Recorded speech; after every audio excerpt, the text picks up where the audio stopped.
everyone, and welcome to EQcast. I'm your host, Kristi Pritchard. EQcast is where you can find unscripted conversations with authentic humans around spirituality, mindfulness, self-awareness, healing, and plant medicine.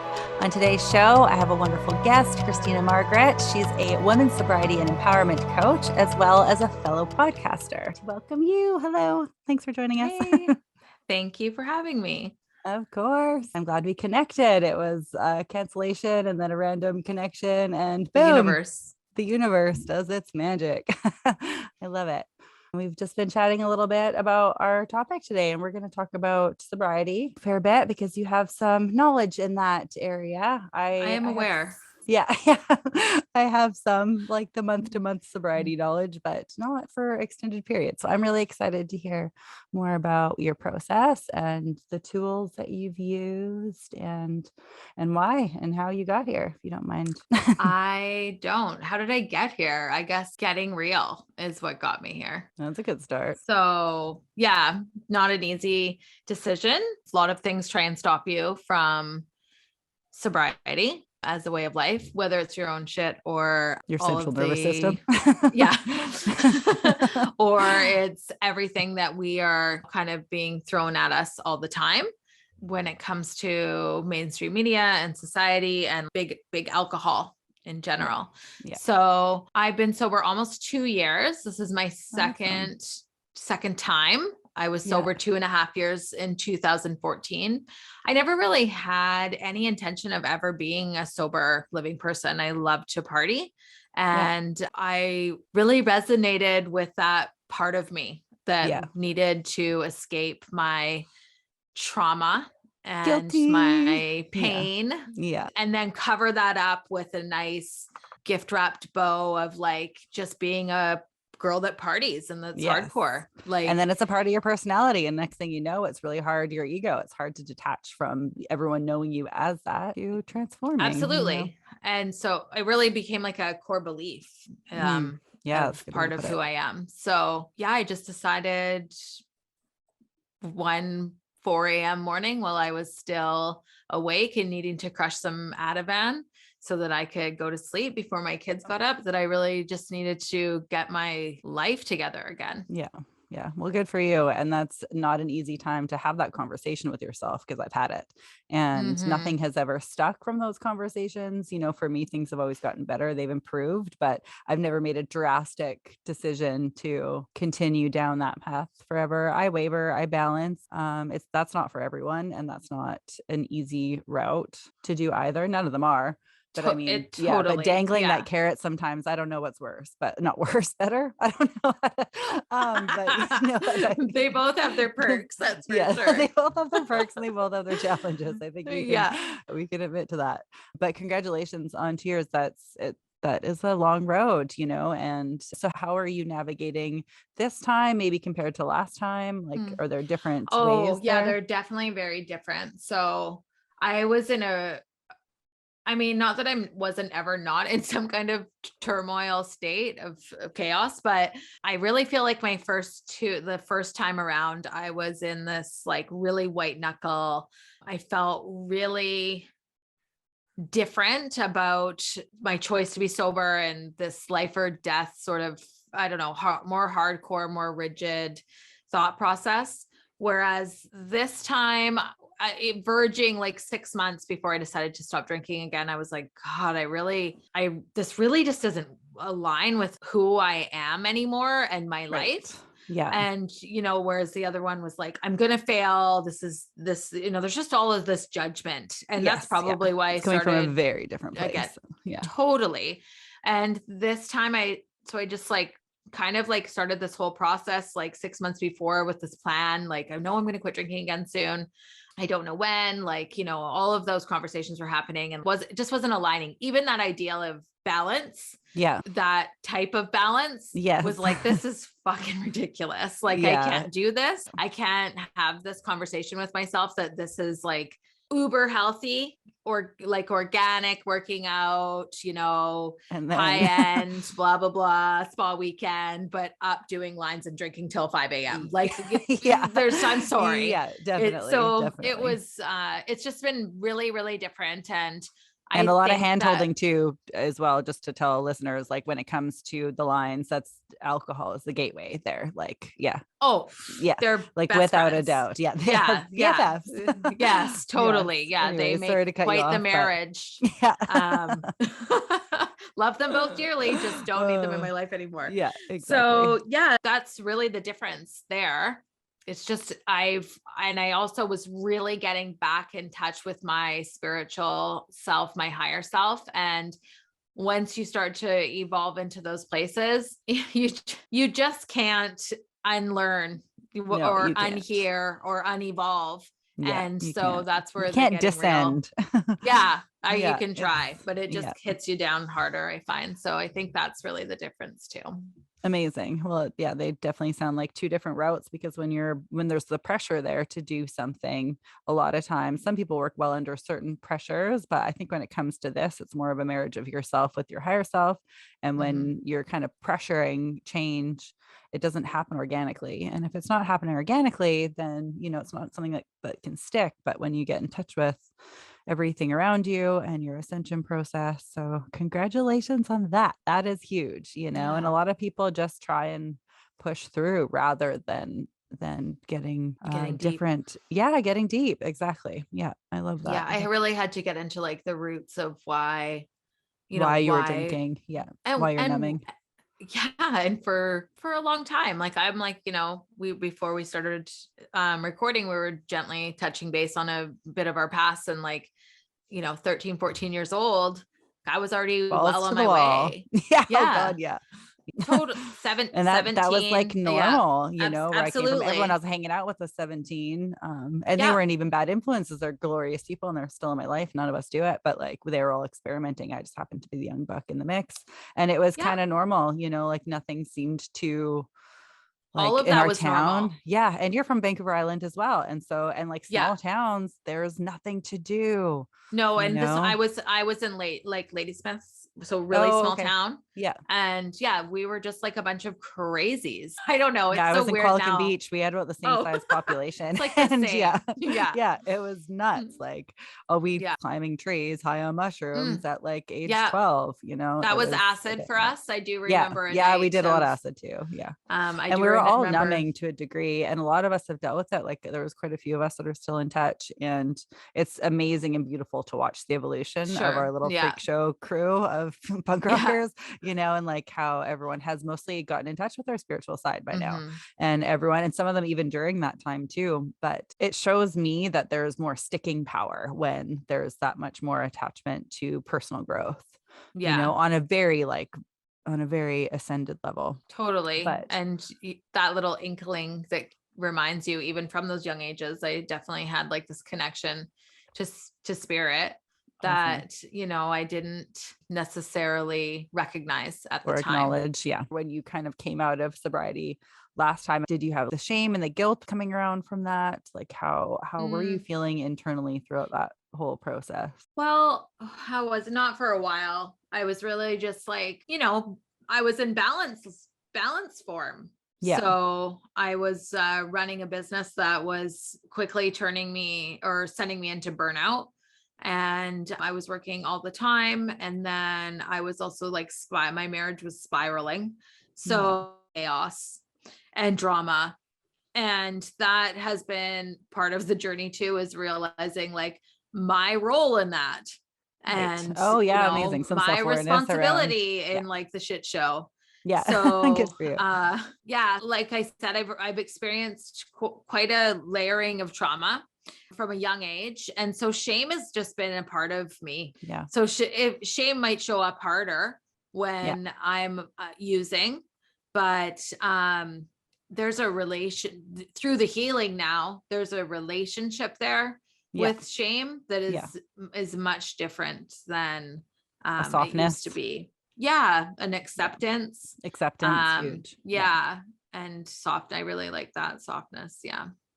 Excellent. Awesome. And so what tools were you using the first time and now? I guess now it's more spirituality based, but I mean, did you use tools? Well, so I have always bounced back and forth with my spirituality, but like I took my yoga teacher training in 2011, Awesome. Reiki practitioner since 2012. So I always had these like modalities and methods, and doing meditation for many years before that, because I suffered very badly with anxiety and panic attacks. And so I actually discovered meditation and mindfulness through mental health and addictions when I was like in my early 20s. And I couldn't do it. I couldn't sit through it. I couldn't be in it. I couldn't sit in my body at all. And so, yeah, the tools that I have used now are just like, have kind of layered into that, all of those teachings, but really anything that I can find that supports my nervous system, understanding my nervous system. That was another thing I was going to ask you. Yeah. To get into that a bit more. Learning about my nervous system and why it was doing the things that it was doing, because I just pushed away so many of my behaviors inside or outside of using, because I just had so much discomfort in my body. I didn't know how to be in this. Yeah. Right. And that stems from trauma, obviously, littles and bigs, totally, and all the things, and present and past traumas as well. And and then we start using, and then we're putting ourselves in all these high risk situations all the time. Yeah. So then we're just layering more trauma. Layering on top. Totally. Yeah. And feeling like crap and taking that energy to recuperate and going through that whole process week in and week out. Like personally, I still have beverages on occasion, but like I haven't done anything else in years and years, but well, maybe not years and years, but years. And, but, and it's even that difference alone, I've noticed how less energy it takes I'm still tired the next day though. And that is layering on top. We are making it very challenging for our emotional state, our nervous system, and our alertness, like everything. It's just all of the things. Oh yeah. It's really, really, well, it's poison. Yeah. Yeah. So essentially. There's not really a nice way to put it. So I'll still stand by tequila because it's from the agave plant. Okay. I still have a bottle of tequila. Oh, I'll have it. Yeah, I'll mail it to you. Perfect. Excellent. I remember mentioning to you in my little email beforehand, I was like, just so you know, I don't take my healing process like entirely seriously. Some people are very serious about their healing, and there's such a necessity with joy and laughter around our processes and healing and everything. And if I didn't have a sense of humor, I don't know. Right?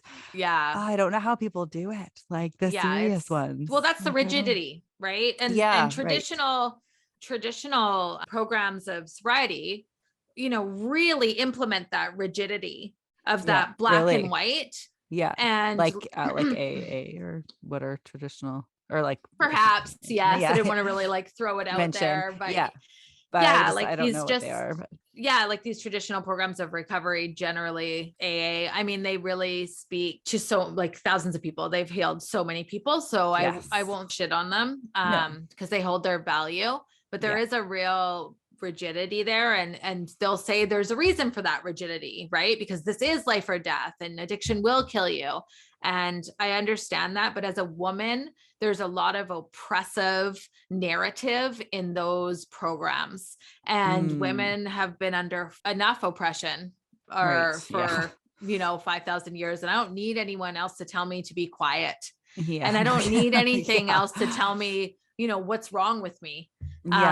So what I need is to become empowered in who I am and own my everything and rise. And I feel like it's a bit of a stomp on who you are. That makes sense. I haven't spent any time in AA, but I have an Al-Anon. And it's a branch. It was pretty similar. So. Yeah, it was a branch. And I did notice, I only went to a few meetings, but there was just too much structure for me. And I don't find healing to be a linear process. It's exactly. Yeah. And I've done healing in other ways for other reasons, but, and all of it's very hard to put in a linear scale. Like you just, I don't know, comes in waves. Time doesn't exist. So, and life doesn't work like that, right? No. It isn't step by step. Things happen. So there's got to be flow to it. And that's another thing as being a woman, there's no flow and rigidity, and we are water. We're the moon. Like Yeah. we are all about Yeah. that. That is our energetic makeup. So, Yeah. honoring who I actually am has been a really big, getting into the feminine has been a really big part of my And healing. balancing those energies, because a lot of trauma Totally. build up, I find, and stuffing down emotions is a very masculine energy standpoint. And I've not suffered, but I have experienced that as well. And and you're right. And it's trying to balance those inner. Well, and that's inner what toxic energies. masculinity is this idea that, masculine doesn't feel feelings. Mhm. And that's another whole can Yeah, of worms that is exactly. really showing up on the planet. So It is. And I actually find it's dissipating a little bit, because a lot of men that I know, I've connected with so many men recently that are just, they're in touch with themselves. They're in tune. They're talking about their femininity. They're discussing it. Actually, I had my friend Nate Jackman on the podcast a little while ago, and he was talking about diving into his femininity. And, and that's not something that men, especially on a podcast, talk about so often, but they are starting to. Yeah. And it gives me a lot of imperative. hope. I honestly think it's imperative to changing the world that we're in. It is. It absolutely is. I agree with you 100% there. And the faster and more seamlessly that we can achieve balance within ourselves, we'll achieve balance externally as well, like within how we interact with other people on a macro scale, like within intercontinental, like the capacity is there. And if we don't do that healing work inside, then we're not going to be able to heal what's outside. Exactly. That's like the biggest thing is that goosebumps. It starts in here, right? Yeah, it really does. And that's, I just heard something the other day, and they're like, well, what can I do to help the state of the world? And it's like, work on yourself. And that was it's exactly true. And you can't be a beacon for anybody else if you're still, we'll all be like, have shatters within us, we're not all going to be perfectly healed beings, but get to a point where you're able get in to your shine shadow. that light. Yeah, exactly. And be able to get to a point where you have enough light that you can start spreading around, but it's getting to that point. So amazing. And how is your husband with all of this? He's living with me still. So Is he pretty sober supportive as well? He's a sober living person. Yeah, absolutely. Awesome. Nice. Yeah. Which is, was he before? Did you guys do it together then? Yeah. He's been sober more than I have. Okay. So he's done his own cycle, but that's good. I mean, it always helps if you're going to go down that path to have. I don't think I could really be with someone that does it like at this point in my life. I would just be like, no, too annoying. I mean, I left a relationship that was, although I don't not partake, I don't partake at the level that we were when we were together. Yeah. And now we're still friends. And if we hang out, I'm just like, oh man, I can't like be around that stuff. Like I can hello codependency. Yeah. How I've missed you. Yeah. Oh God. Al-Anon was actually helpful with the codependency thing. For me. They were pretty good at that. I mean, I have sucked up until the last year of working on myself. Really a lot, being in a relationship that was very codependent, but not in that way. Like it wasn't. Well, they just show it. Yeah. Doesn't matter. If you're half a human on the inside, you're going to attract another, and you have to take that time to work on yourself before you can fully come in to union. I mean, doesn't mean you have to write the person off, and we didn't, but now that we're together again, it's just it's interesting because you can feel the difference after doing so much work. It took a year for both of us to really buckle down, and now that you kind of get to that space where you got to know yourself, and you can actually roll into, and you have some individuality. Exactly. And less of that body, my central nervous system would just go on fire if something were to come up, I would just feel it everywhere. And I would just feel it'd go all the way to the top of my head from my toes, and I would just be on fire on the inside. And now I've had those triggers have shown up, but my central nervous system doesn't do that anymore. And I pointed that out the other day, and I was like, holy shit, something that would have triggered me so irreversibly is now copacetic. And that's the best feeling. Do the work, people. Do the work. Yeah. It's worth it. I didn't try and hit you with my car this time. I'm really, really getting there. Can you get back on the driveway again? Oh God, that's too funny. Excellent. And so you have a podcast. Well, you have two, you said. Yeah, I do have a podcast. I started a podcast last year. I really suck at being consistent, because it's not that I don't want to be. It's just that I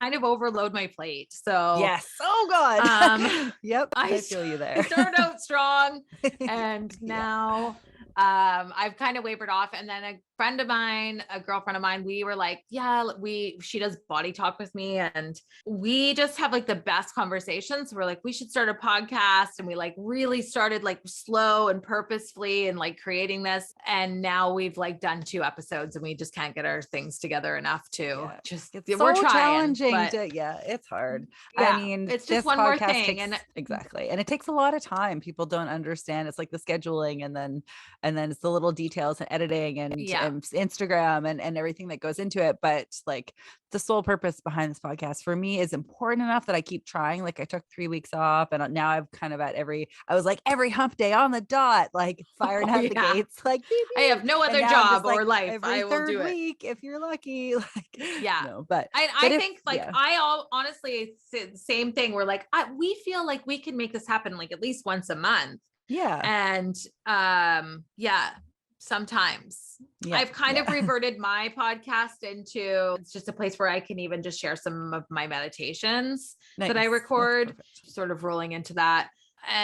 But doing it solo has been sort of different because I feel like sometimes I'm just getting on there and like bitching about something that pissed me off that morning, which may be fine, but mostly not. The rant podcast.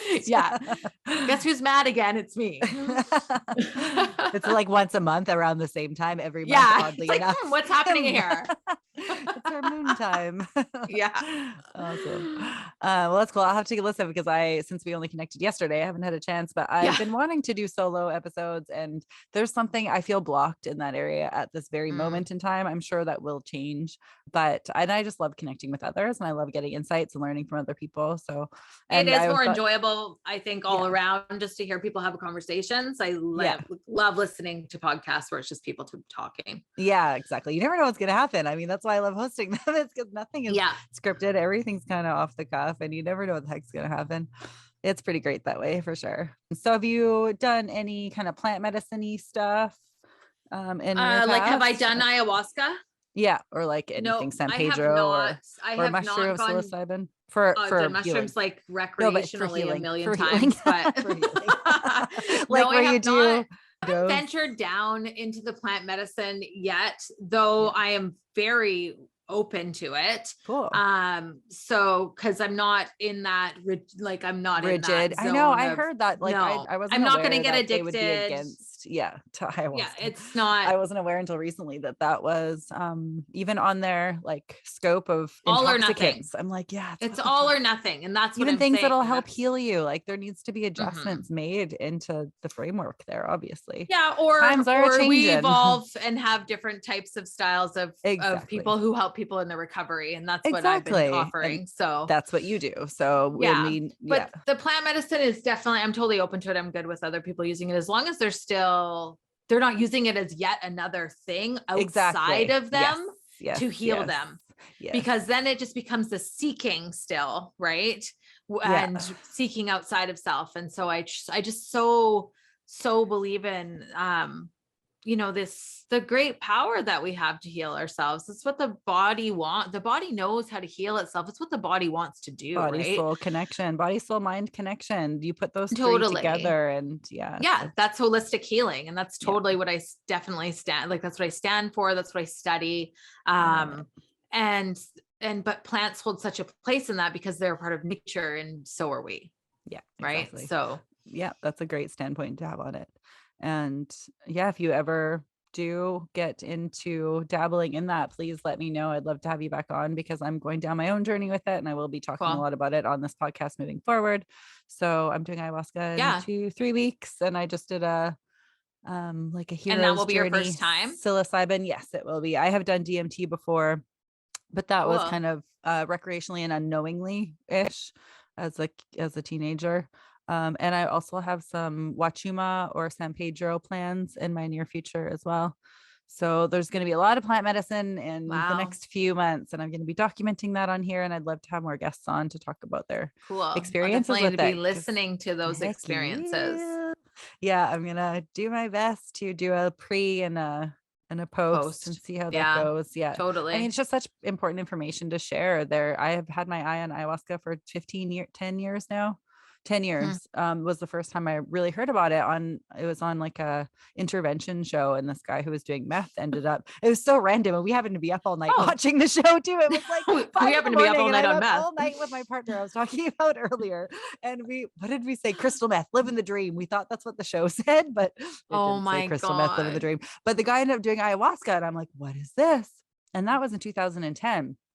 So 12 years ago, and it's been on my radar ever since. But it's definitely, but when it comes to, it has to be kind of effortless, like it has to be your time to do it. And so I've never really forced it. I tried to over the summer. And I've heard by lots of people that the plant calls you. And so when it's your time, the plant will call you. Mm-hmm. That's exactly what I meant too. I'm waiting for the call. Hey, maybe I am your call. You never know, because I just connected with an amazing women's circle too. It's a bunch of women. Cool. Yes. So, and I was really excited about that. I moved back home to the island for the summer in hopes. I was on a wait list after wait list, and it just didn't pan out, but I was seeking it too hard. And as soon as I verbally said out loud, it's not that I gave up. I was just like, I relinquished control. I'm just like, I just surrendered. Exactly. And then as soon as I did, I got connected with this amazing woman. Holy crap. She blows my mind. She does some healing circles that are co-ed for psilocybin, but she's also doing just the women's retreat for ayahuasca. Cool. But her chants, her voice, her everything are just transcendent of this universe. Like there's just no way. And she's got a few other people that sing with her throughout your experience. And it's unlike anything I've ever heard. And they're just very knowledgeable and very in tune. And I'm really excited. It should be interesting. I'll do a little solo episode prior, but yeah, cool. Maybe that's something you'd be interested in doing. Yeah. Down the line. I'll let you know how it goes. Yeah. I mean, the plant's called when you just said you need to get called. Maybe I'm your call. Who knows? My phone's on do not disturb right now though, but I'll be calling. It's getting all the way through that. That's how deep entrenched it is. It's getting through. Amazing. And so with everything that's happening right now, you guys were on lockdown and you have kids and stuff. And how's everyone been with all of that? Was that like trying on sobriety to be stuck at home? And I got sober 3 months before the lockdown. So that was a great timing. The beginning was really challenging for me, probably on so many levels, because I was in this beginning journey again of like finding myself. So I just had so much work to do. And then, to be honest, the beginning of the lockdown and this whole kerfuffle really triggered my trauma and really triggered all of the pieces of me that needed to be healed and that we're still living in that fear zone. So it's really, really challenging for me for a while, but also I've just had I've just done so much work in this time. So, my kids were like, it was hard for them at first, but they've been back in school for over a year now. So, just normal. I think it's just, now. I guess so. Like quote unquote, some things are challenging. So depending on what they want to do. And obviously they don't like wearing masks at school and they do still have to do that. I didn't know. They still have to do that. So wild. Interesting times we live in. It's changing every day. Yes. So. Yeah, we're evolving. And that's another thing, this kind of era that we're in, or I don't know how else you could call it, but I don't want to call it the P word because it's more than that. There's a huge evolution happening right now. Yeah, this is, this was just like what needed to put the fracture into what we've created over the last thousand years. We needed a fracture in it to rebuild. And now we have an opportunity to do just that. And I don't want to go back to how it was. It was overconsumed. It was just like, there was just so many flaws in that system. This is like, many yoga philosophers and whatnot have spoke of this being the return of Kali. And that speaks to me quite well. So she is a goddess or deity in Hinduism, and she is the bringer of truth, but also the destroyer of systems. Ooh. And so she is quite heavy-handed in how she brings her change to the world. And what looks like evil or destruction is actually this bringing of intense love to the planet to wake up and to see things for what they really are. And she wears a necklace of severed heads. Oh, and wow. she takes no prisoners. Yeah. She is the baddest bitch you have ever met. And yeah, she takes back everything. She strips the layers of bullshit essentially, and does that with a very, very heavy hand. So I truly believe this is her return. I have from the beginning known that this was a much bigger than some inconvenience in our societal needs. And that this has been a huge opportunity to step into living wholly and properly as human beings again. And I have no intention of rushing back to something that wasn't working and has been destroying our planet. Yep. I agree with you on every last single point there. 100%. I was contributing to some of it as well with overconsumption, and without even realizing it. And then when you get leveled down and brought back to base camp, you just kind of look around and you're like, what have I been doing? I've been shopping. I've been like completely numbing out without even knowing that I'm numbing out, because I'd stopped numbing out in the extreme ways, but I was still doing it in subtle, low key ways. Totally. And it really brought awareness to that, and also catapulted a huge self-awareness spiritual quest for me this last year, especially. And I know it has for so many people that I know that are in my circle. It's so beautiful to watch the heads explode with light, and it's just it's everywhere. And it's like, it's very, very inspiring. So, and we've needed this for a really long time. Those systems obviously were failing so many with so many issues around the world, and it's not even just in our micro communities. It's obviously macro, and it's how we interconnect, and it's how our financial systems are laid out. It's how it's just so many, it's thing after thing after thing. And so I'm almost grateful for, not obviously for the misfortunes of so many that have gone through a hard time with this, but for hopefully what it'll do for the long term, where we might end up. The possibilities. The possibilities are huge right now. Are huge. And as long as we look at it that way too. Yeah. And talking about that idea of men embracing their feminine in this. And women stepping forward to do their healing, I think is detrimental to this evolving and ascending. As well. 100%. Yeah, it's true. And it's happening all around us. And it's just so, and it's people that I would never even expect to have conversations with, that I've known for a long time. It's just amazing to have these completely open-hearted discussions with people I thought were just hard AF. It's been, those are just the jackets, right? Yeah. Now we're all jackets taking those off. Yeah. Jackets and masks. Yeah. One by one. So that's amazing. And so what were the names of your podcasts again? I wanted to my podcast is The Goddess Conjurer. Yeah. And Moonstoned is the other one. Awesome. Yeah. And you have a store, if I'm not mistaken, as well. I have a store. Yeah. I'm actually in my back office of my store right now. Nice. Oh, it looks so cozy back there. It looks like a living room. I do my coaching here, and we do tarot readings in my store. Cool. So the little witches boutique in Ladysmith. It's called Spirit House Boutique. And I actually opened supposed to open in March of 2020. So I got sober December 27th. And like within, I don't know, 13 days, I signed a lease for this business. Oh my God. Like I was like, this is it. Going for it. Fucking done with this shit. Good for you, but your timing. So how did fire you manage? So nice. What are you? Sagittarius. I have 3 placements in Sagittarius. You do? It's my birthday on Monday. Oh, awesome. Well, happy birthday. Mine was last week. So I'm on the cusp. Really? Yeah, I'm on the cusp. I'm a moon, and it's my Venus sign as well. Oh, cool. Yeah. Anyways, sidebar. My Venus sign is Scorpio. Oh, that's my rising sign and cusp. Oh, amazing. You're on the cusp. When's your birthday? November 20th. The cusp is from the 19th to the 21st. Yeah, to the 20th. I have a whole fire household, actually. Cool. We're 3 of us are Sagittarius, and then my oldest son is a Leo.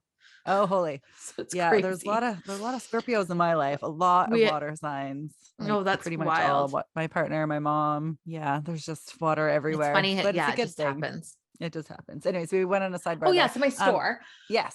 Right. Yeah. So I ended up opening, like basically opened the doors in June because I took obviously there was the shutdown. So, and so I have tarot readings here. I have everything from like total witchcraft books to like just sarcastic candles. And then I have like, just cause I really wanted to make there's a lot of sarcasm in this store. It's really like it. It's pretty bad. I've got some really like naughty Christmas cards and, Excellent. Happy birthday, you old slut cards, like everything. Awesome.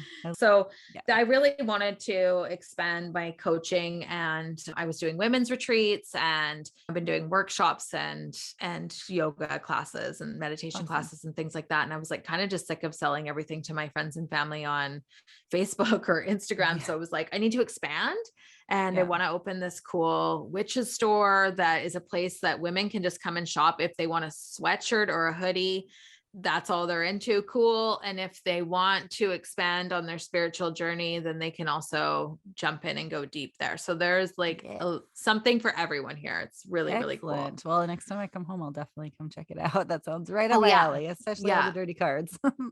Dirty cards and hoodies. That store is made for me. I love it. It's amazing. And some sage. You can get sage. Oh, awesome. It's funny. I have my landlord, her office is kind of next to my seat, and I was burning sage this morning because before I do crypto, I sage the place. And I'm like, I'm not smoking a joint, just so you know. Like, it's just sage. It's just sage. She knows what sage is. It's like, oh, thank God. I didn't want her to think I was just turned into I kind of always laugh that I always smell like sage now, sage and incense, rather than like cigarettes and booze. Yeah.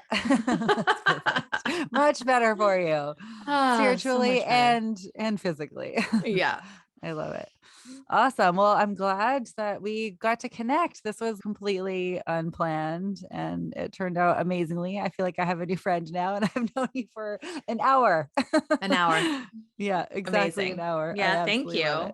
Yeah. Thank you. I really appreciate you coming on and sharing your story, and let's continue the conversation another time. I'd love to hear how things go with the store and how your process goes further on down the line. I'm definitely down. I'd be excited to hear about your little trips that you're going to be on. Absolutely. Yeah. I will be on the 10th.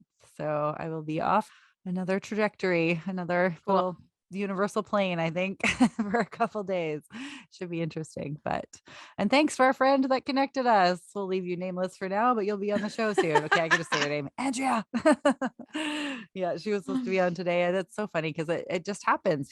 Things come up all the time, and it's amazing who pops into my lap when the initial plans fall through. And it's just and you have someone supporting you, saying like, exactly, hey, yeah, totally. It always just rolls how it's gonna roll. All right. Well, I guess we'll say goodbye to our audience. Thanks everyone for joining us. Please don't forget to subscribe and like if you're watching this on YouTube, and leave a review if you're listening to this on Apple Podcasts. That is like the mecca that helps me so much.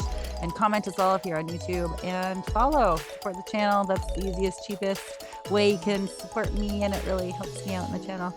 And thanks again so much. I really appreciate you coming on, and I will put all of her links for everything down below. Find her Instagram and her store website and her podcast links. So if you'd like to connect with Kristina, please do that, and go find her in all the places, and you guys can connect there. All right. I will see you all next week or the week after, depending on how things go. Thanks so much, everyone. Bye. See you next time. Bye. Thank you.